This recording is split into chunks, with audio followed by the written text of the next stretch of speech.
সুপ্রিয় শিক্ষার্থীরা, কেমন আছো তোমরা? আশা করি সবাই ভালো আছো। অনলাইন ক্লাসে তোমাদেরকে আবারও স্বাগতম। শিক্ষার্থীরা, আমরা গত ক্লাসে অনুশীলনী 8.2 অধ্যায় শেষ করেছি। আজকে আমরা অনুশীলনী 8.3 নিয়ে শুরু করব। আজকে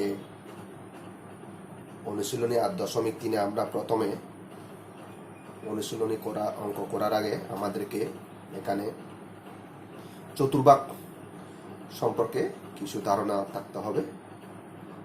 আমি বিগত ক্লাসে তোমাদেরকে এই চতুর্ভাগ সম্বন্ধে কিছু ধারণা দিয়েছিলাম, হয়তো তোমরা এতদিনে ভুলে গিয়েছো। তারপরও আমি আবার এটা রিপিট করতেছি, কারণ এই কোয়াড্রান্ট চতুর্ভাগ বিষয়টা যদি না বুঝি তাহলে অনুশীলনী অঙ্কগুলো কিন্তু আমাকে বুঝাইতে সমস্যা হবে। তাই আমি আবার এই বিষয়টি, এই টপিক্সটি আবার আজকে আলোচনা করব। তোমরা মনোযোগ সহকারে শুনে থাকবে এবং খাতায় লিপিবদ্ধ করবে। সাথে যদি তোমাদের পাঠ্য বই সামনে থাকে তাহলে তোমরা দেখবা। তাহলে আজকে আমাদের পাঠের শিরোনাম হচ্ছে n into π/2 plus minus theta কোণের ত্রিকোণমিতিক অনুপাতসমূহের নির্ণয়ের পদ্ধতি। এটা নিয়ে আজকে আমি আলোচনা করব যে n into π/2 plus minus theta কোণের ত্রিকোণমিতিক অনুপাতসমূহ নির্ণয়ের পদ্ধতি কিভাবে হতে পারে সেটা আমি আজকে তোমাদেরকে ভালো করে বুঝিয়ে দেওয়ার চেষ্টা করব। তোমাদের পাঠ্য বই যদি সামনে থাকে তাহলে দেখো,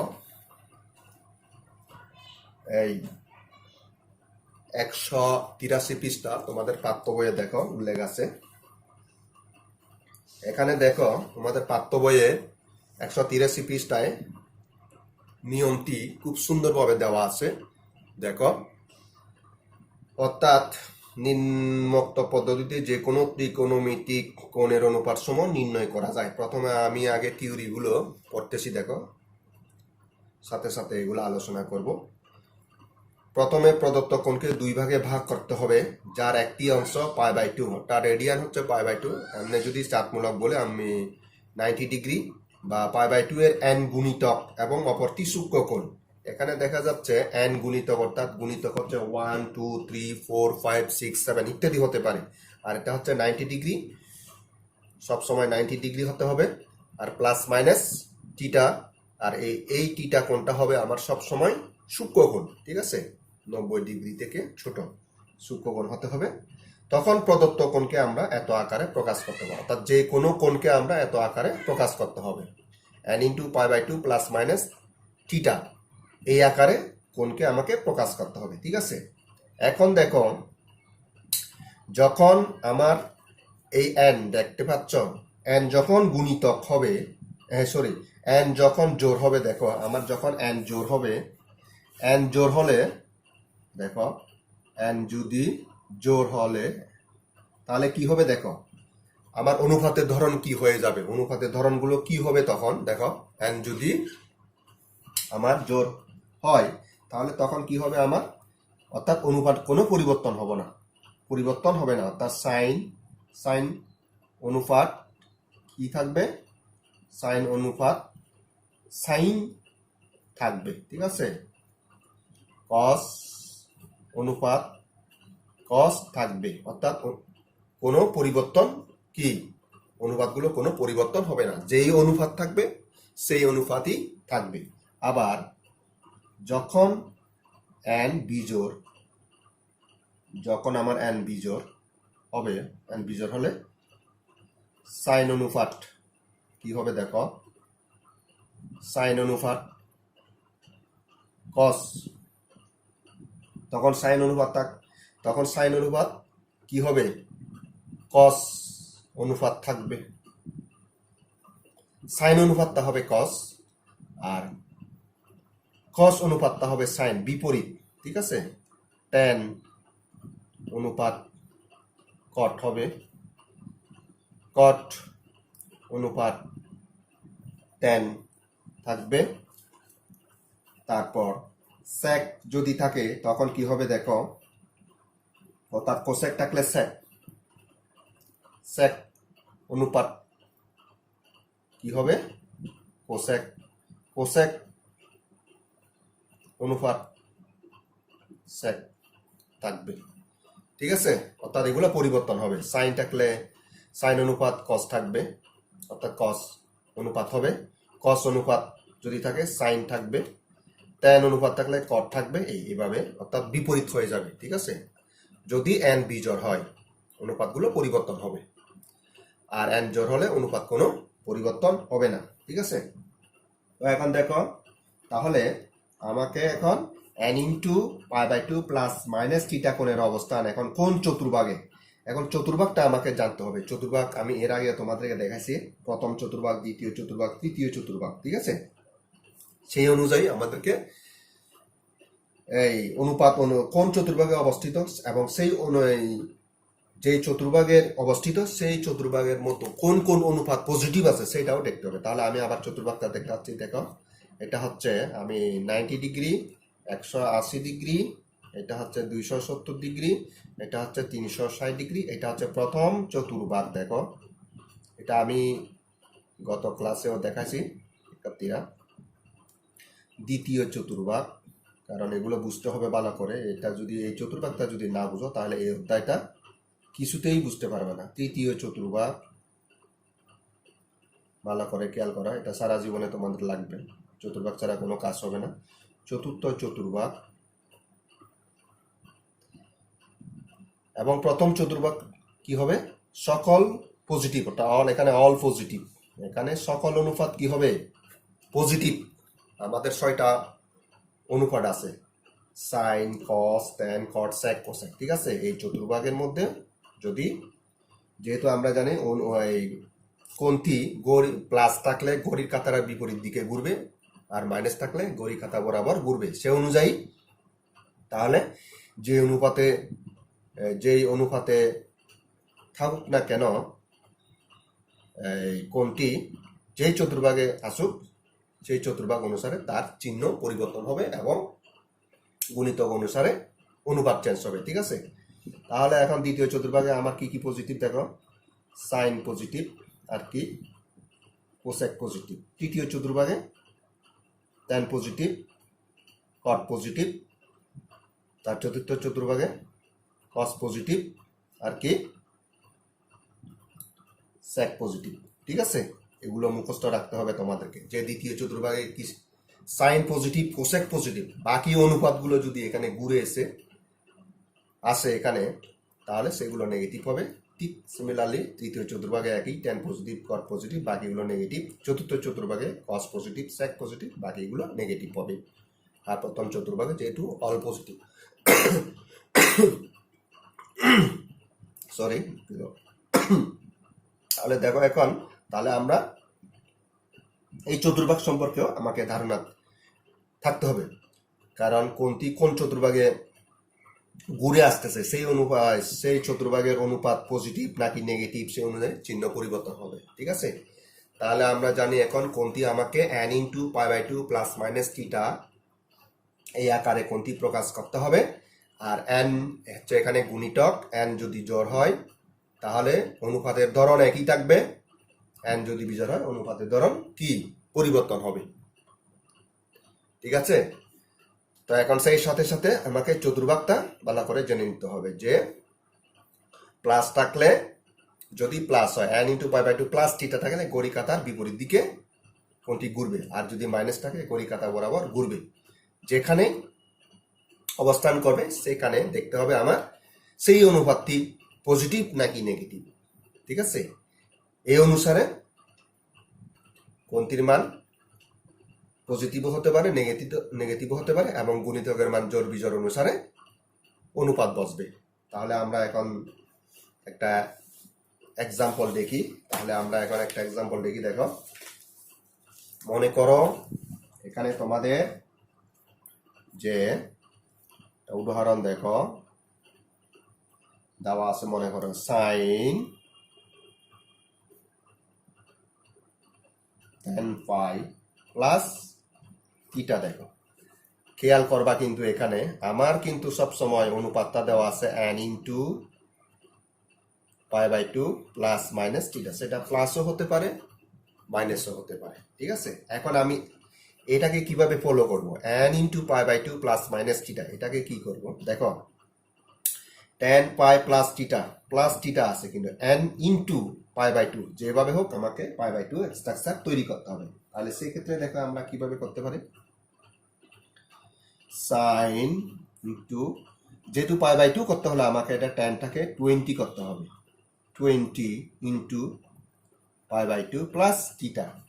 শিক্ষার্থীরা দেখো ভালো করে দেখো যে এই আকৃতির হয়েছে কিনা দেখো, n into π/2 plus theta, n into π/2 plus theta. তাহলে এখানে আমার দেখতে পাচ্ছি আমরা এখানে n ইকুয়াল টু কত, আমার এখানে আমি দেখতে পাচ্ছি n ইকুয়াল টু কি 20, যা কি জোর।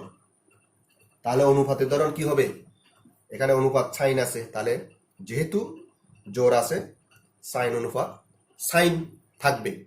ঠিক আছে, তাহলে আমরা এখন কোনটি কোন চতুর্ভাগে অবস্থান করে আমরা দেখি, এখন আমরা কোনটি কোন চতুর্ভাগে অবস্থান করে আমরা এখন দেখতেছি। দেখো এই যে দেখো এদিকে আমরা কোনটিকে এখন, যেহেতু এটা কি প্লাস থাকলে কোনটি ঘড়ির কাঁটার বিপরীত দিকে কি ঘুরবে, এই যে 20 ইন্টু π/2 প্লাস থিটা। তাহলে আমি দেখো এখন আমি দেখাচ্ছি তোমাকে, এই যে এখান থেকে স্টার্ট হবে, যেহেতু n ইন্টু π/2 প্লাস থিটা, এখান থেকে স্টার্ট হবে। দেখো ওইখানে আছে 20 বার, তাহলে 20 বার ঘুরাইতে হবে আমাকে উল্টা দিকে। এই যে কিভাবে ঘুরাইতে হয় দেখো, এই যে 1 1 2 3 4 5 6 7 8 9 10 11 12 13 14 15 16 17 18 19 20 20তে কি কোন কোন চতুর্ভাগে পড়েছে, প্রথম চতুর্ভাগ। তাহলে প্রথম চতুর্ভাগে অল পজিটিভ, ঠিক আছে। তাহলে আমরা লিখতে পারি কি এখানে ইকুয়াল টু, অনুপাতের ধরন একই থাকতেছে সাইন এবং অল পজিটিভ, দ্যাট ইজ আমার কত থাকতেছে সাইন থিটা। এই আমার এটার মান হচ্ছে sine theta, sine of tan phi plus theta এর মান হচ্ছে সাইন থিটা। যেহেতু এখানে কোনটি প্রথম চতুর্ভাগে অবস্থিত, তাহলে আমার প্রথম চতুর্ভাগে হচ্ছে কি, প্রথম চতুর্ভাগে অল পজিটিভ।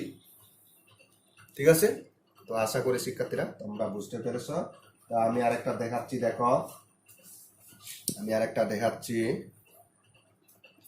cos আছে দেখো 19 π/3, ঠিক আছে। তাহলে এখন এটাকে আমরা কিভাবে ভেঙে ফেলবো, দেখো 19 π দ্যাট ইজ 318, আমরা এভাবে ভেঙে ফেলবো। প্রথমে আমরা এভাবে ভেঙে ফেলি, 318 6 π প্লাস π/3। দেখো এই যে দেখো 6 π প্লাস π/3, 318 19, এই অর্থাৎ 19 π/3। এখন আমরা এটাকে এটা যেভাবে ভেঙে ফেলেছি ঠিক এটাও সেভাবে, 6 আছে π/2 করতে হলে আমাকে কি করতে হবে 12 নিতে হবে। তাহলে আমরা লিখতে পারি cos 12 into π/2 plus π/3, that is এটা কত ডিগ্রি 60 ডিগ্রি।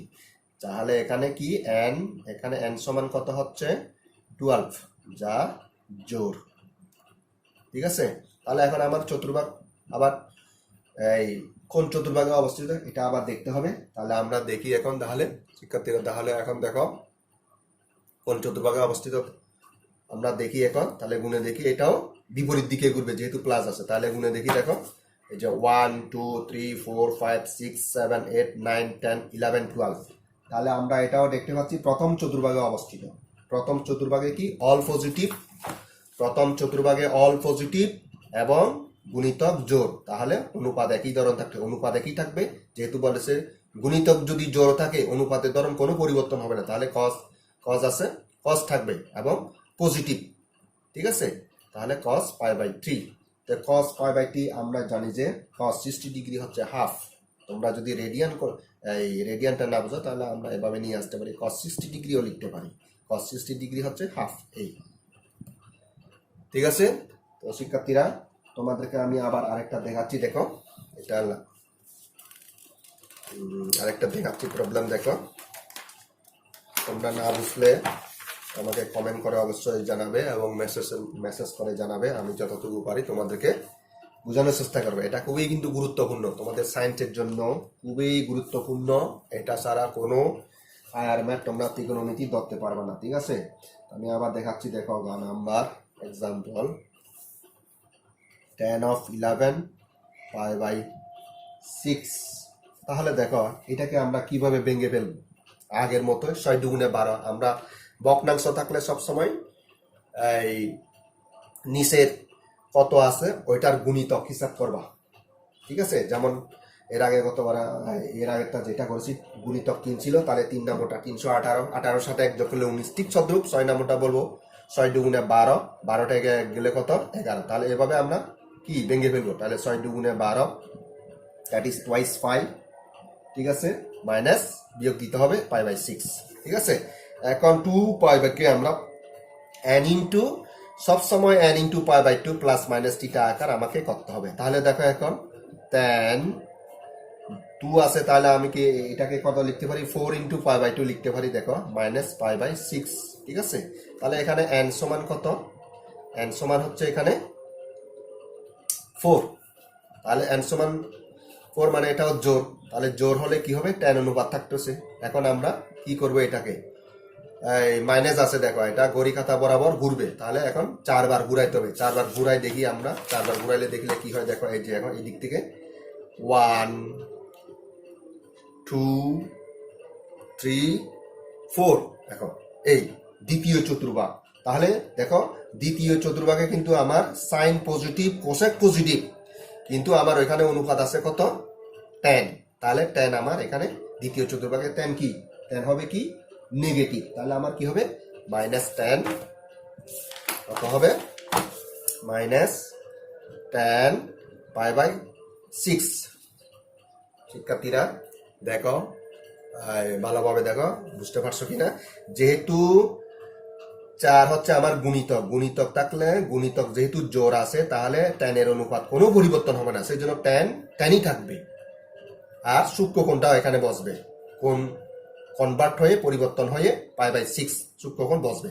কেন মাইনাস হলো, ওই যে আমার দ্বিতীয় চতুর্ভাগে হচ্ছে সাইন পজিটিভ কোসেক পজিটিভ, কিন্তু 4 বার ঘুরানোর পরে দেখা যাচ্ছে দ্বিতীয় চতুর্ভাগে কোনটি অবস্থান হচ্ছে দ্বিতীয় চতুর্ভাগে, তাহলে দ্বিতীয় চতুর্ভাগে তো tan আমার নাই, সেই জন্য tan হবে নেগেটিভ, ঠিক আছে? আর tan কেন হলো এখানে, যেহেতু জোর, ঠিক আছে? এই জন্য মাইনাস tan π/6। তাহলে আমরা জানি মাইনাস tan π/6 একটা tan 30 ডিগ্রি হচ্ছে, আমরা জানি 1/√3, 1/√3, ঠিক আছে? এটা হচ্ছে আনসার। তো শিক্ষার্থীরা আশা করি বুঝতে পেরেছ। আগামী ক্লাসে আমি আরো তোমাদেরকে এটা নিয়ে আলোচনা করব, কিভাবে কোনগুলোকে চতুর্ভাগ পরিবর্তন করে মান নির্ণয় করতে হয়। তাহলে আজকে এই পর্যন্ত, তোমরা আমার বাসায় ভালোভাবে চেষ্টা করবা, বোঝানোর চেষ্টা করবা। আমি পরবর্তী ক্লাসে তোমাদেরকে আবার এই ক্লাস নিয়ে আলোচনা করব, ঠিক আছে? তো সবাই ভালো থেকো, ধন্যবাদ সবাই।